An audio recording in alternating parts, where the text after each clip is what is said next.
How are you? Coach Tim, talking DLine here. Questions, please. Coach, we saw Nick James play a lot of defensive tackle. What's he brought since transferring in from Indiana? I give Nick a ton of credit. He has really grown as a football player. You know, he needed to get in shape since he got here, and he has steadily improved in that regard. I talked to Nick a lot about playing physical with his hands, playing with better pad level. I tell you what, you know, he's one of our bigger kids, you know, close to 300 pounds. He plays hard. You know, when he's fresh and ready to go, I think he's done a nice job and probably been one of the most consistent guys in there. That's why you saw him the most on Saturday out there. A lot of turnover on this unit. How would you evaluate just the line as a whole on Saturday? Well, I was pleased on Saturday that we played hard. We played hard. We're going to screw some things up from time to time, and that's football in general, but the kids played hard on Saturday. I thought that, and that can cover up for a lot of our mistakes. There's a lot of competition. There hasn't been one or two guys, especially at the D tackle position, that have separated themselves. So, I mean, I think I played 6. I went in the game knowing I was going to play 5, and the game played a way out where I could play 6. But we're going to play a lot of guys in there. The competition in the game day, the competition in practice. You don't get to take a day off. Everything you do matters. It'll be, you know, all of us getting the job done, especially at the D tackle position. Tim, what's different about Nakai when you first started working with him to now that he's playing games? We're fighting daily for that consistent behavior, and he knows it, and he sees it, and he knows the battles within for him. And he continues to get better at that. Like he had a strong practice here this morning. You know, he'll continue if we can marry his physical with his mental. I mean, the sky's the limit with Nakai.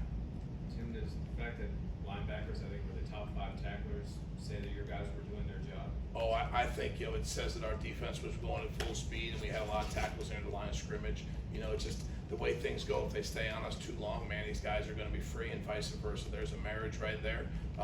I think our kids did a solid job and left plenty of room for improvement. We better figure it out before this Saturday, right? Isaiah and Nakai were your second. You got both the 30 snaps in the game. How has Isaiah separated himself in your D line as far as figuring out who should hit the right away? You know, as you watch it, every kid, you know, what is your distinguishing characteristic? In Ghost, he's got an unbelievable motor. You can say, oh, I wish you could do this or do that. And all of a sudden, boom, boom, boom, that guy finds his way to the football. When you want to find the football, Ghost is going to be right there with it. He played extremely hard. Mentally is as sharp as anyone in our room. Doesn't make mistakes. Understands what the opponent's trying to do to him. Really, he gains himself an advantage to maybe make up for you know the lack of size that he has right there. But he's as quick as a hiccup. And you know, he's really smart. What kind of day did Sincere Edwards have on Saturday? What do you think? Right? 18 years old. I think he was just under 20 snaps. I think he had a couple TFLs, almost killed the quarterback. You know, I tell you what, the sky's the limit. You know, great. I'm really pleased with him. Now he came in to me on Sunday and was, I could have been better. I was like, oh, slow down. Right? I'm glad he's as tough as critic. Is that unusual for an 18-year-old to step right in? I don't know. I was surprised. 18-year-old playing at that level. I think it's not common, right? But I wasn't surprised. None of us were surprised. We're here every day. He was here in the spring.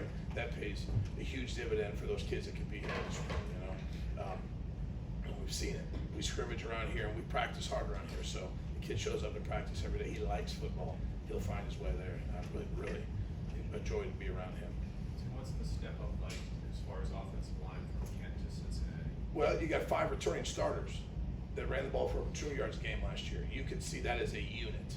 I mean, when I talk to my kids, you know, starting on Monday, that's a unit that plays extremely well together. They know their scheme. They do what they do. You know, they million different formations, but only a couple of run schemes, and they do them extremely well. They've seen all the fronts. You know, we're not going to trick them. They're going to know where we're at. We're going to know where they're at. And we're going to see who can execute better. It's a very, very impressive line we're headed into this week. It was understanding that it's week 1 and that coaches always want something closer to perfection. How overall, how'd you feel about the D-line? Well, I feel like, again, I'm very pleased with the energy and excitement that they approach the game with and play extremely hard. Certainly not surprised. You know, you didn't see them go out there and the stadium was too big for them and their eyes got big and they're like, sometimes you turn on the film and you're like, hey, what, you lost your mind there. Didn't really see that with this group. I think there's great competition and it's going to be, you're going to see 8 to 10 kids every single week. And everyone showed on Saturday what they're capable of. Now can we iron that out and be consistent at that level? It'll be a good season for us. How many did you play between end and tackle? 12, I think. I think 6 and 6. The way the game played That was out. one, that was that. I mean, I knew I was going to play 8 to 10, and the game played itself out the way it did. Was able to get a couple guys in there, which I think is always tremendous, you know, to be able to do that for a lot of different reasons. Nate Matlack and Chief Borders are two guys who are doing something very different this year from what they've done in the past. Do they look like they're still kind of figuring out what it is to play in this sort of defense? Well, Nate gets the advantage because he was here in the spring. And he had played with his hand on the ground before. Now he's able to do it in a little bit more space. So he's a little bit ahead of Chief. But when Chief gets more and more and more reps every single day, Chief gets better. Every single day he gets better. He knows what he's doing. Now how we do it needs to continue to shine.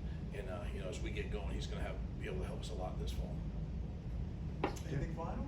During the game, you shifted a lot between, you brought in sometimes 4 guys for a play. I mean, do you like sort of bringing in a lot of different players, each player just? I like playing fresh bodies. No one's allowed to be tired in our room. Nobody. That's what we've created. I want a depth chart that looks like this. I want a straight line like that. No one's allowed to be tired. This practicing against the offense helped guys. Have you seen them like grow in their stamina? Like guys that were huffing and puffing a little bit earlier in practice don't do so as much. That's the way it is around here. Yeah, our offense makes you get lined up, and it's awesome. Because K doesn't sub, so we don't get to sub, so it makes it a challenge. They're looking for me to help them, and it's good for them to get their insides out a little bit.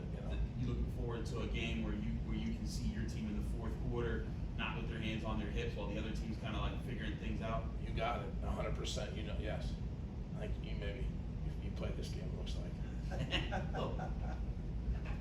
Are you down? I'm sorry. Are you down on the field? Yes. During the game. So do you have somebody that says, "Hey, so and so looks tired," or "So and so is trying to tap out," or how's that communication? No, I mean, we've got people in the booth, but they're right there, and you can see them, and shoot, now we got these iPads too. It's unbelievable. So there's not a lot that goes by on game day.